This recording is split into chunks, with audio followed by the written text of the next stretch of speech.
औंढा नागनाथ तालुक्यातील बाराशिव नजीकच्या आसपासच्या गावातील नागरिक, खेडेगावातील नागरिक आवर्जून बाराशिव यात्रेची वाट पाहत असतात। यावर्षी यात्रा भरली, पण यात्रेत नागरिक मोठ्या उत्साहाने सहभागी होत असताना येथील लहान मुलांना मिकी माऊस, आगास पाळणा, लहान मुलांसाठीची रेल्वे, इतर लहान मुलांसाठीची खेळण्या साहित्यामध्ये इतर यात्रेपेक्षाही दुप्पट दरानं शुल्क आकारलं जात असल्यानं बाराशिव यात्रेत ग्राहकांच्या तथा गोरगरिबांच्या खिशाला झळ बसू लागली।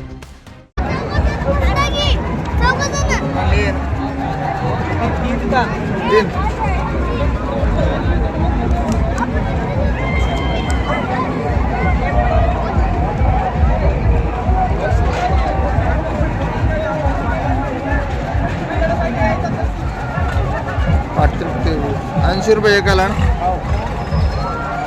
कुठून जायचं मला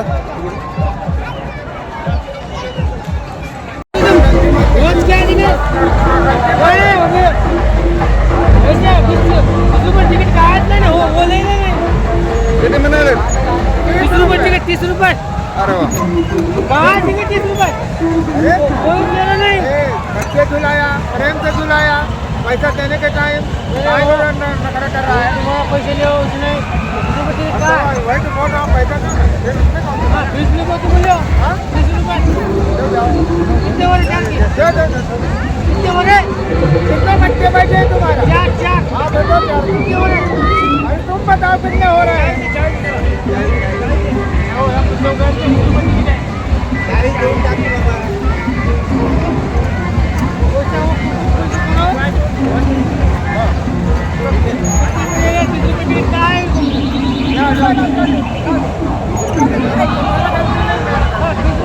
अपनी गलती मान रहा हूँ, अपनी गलती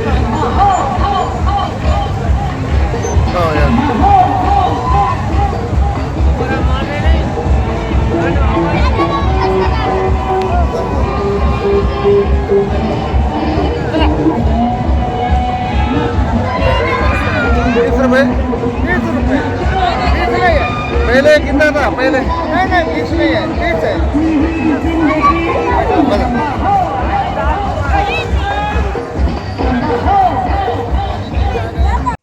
शिवाय शुल्क आकारण्याचा प्रश्न ग्रामपंचायतीच्या आधिपत्याखाली तथा त्यांच्याच नियंत्रणाखाली आकारला जात असल्याची माहिती मिळाल्यानंतर सरपंच यांच्याशी देखील आम्ही संपर्क केला, पण करंजाळ गावचे सरपंच यांनी बोलण्यास टाळल्यामुळे खरंच या गोरगरिबांची तथा यात्रेत येणाऱ्या ग्राहकांची लूट करून हा पैसा कोणाच्या घशात जातो हाच मोठा प्रश्न निर्माण झालाय। येथील व्यावसायिक ग्राहकांकडून दामदुप्पट वसुली कसे करतायत हा प्रवाहाच्या कॅमेऱ्यात कैद केलेला पुरावा। तिकीट किती याला?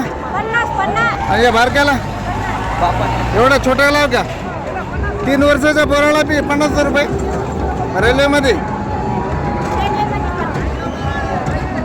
50 रुपये,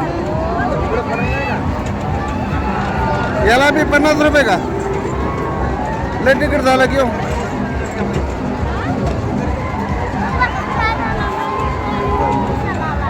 ठीक आहे चालेल, द्या 2।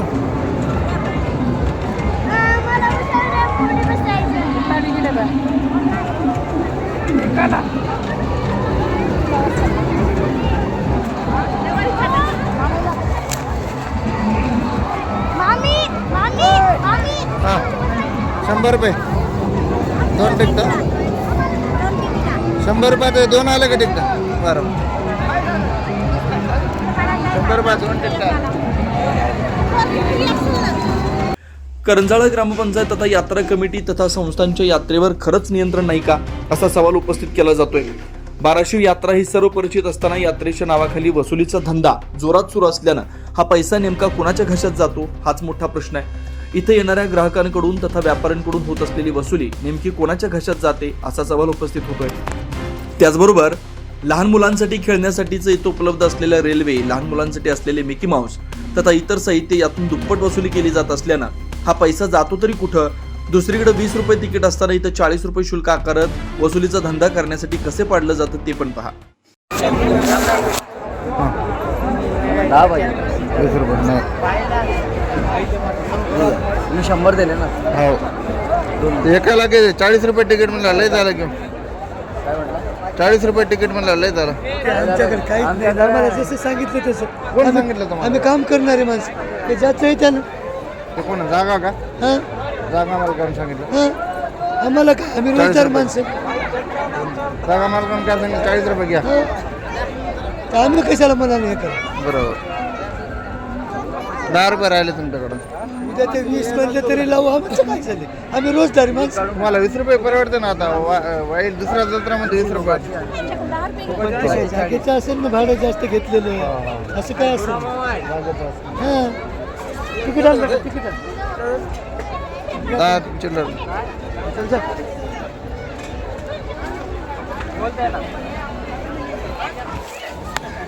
येणाऱ्या ग्राहकांच्या खिशाला नाहक झळ बसत असल्यानं येत्या काही वर्षात बाराशिवची यात्रा नामशेष व्हायला वेळ लागणार नाही हे मात्र नक्की.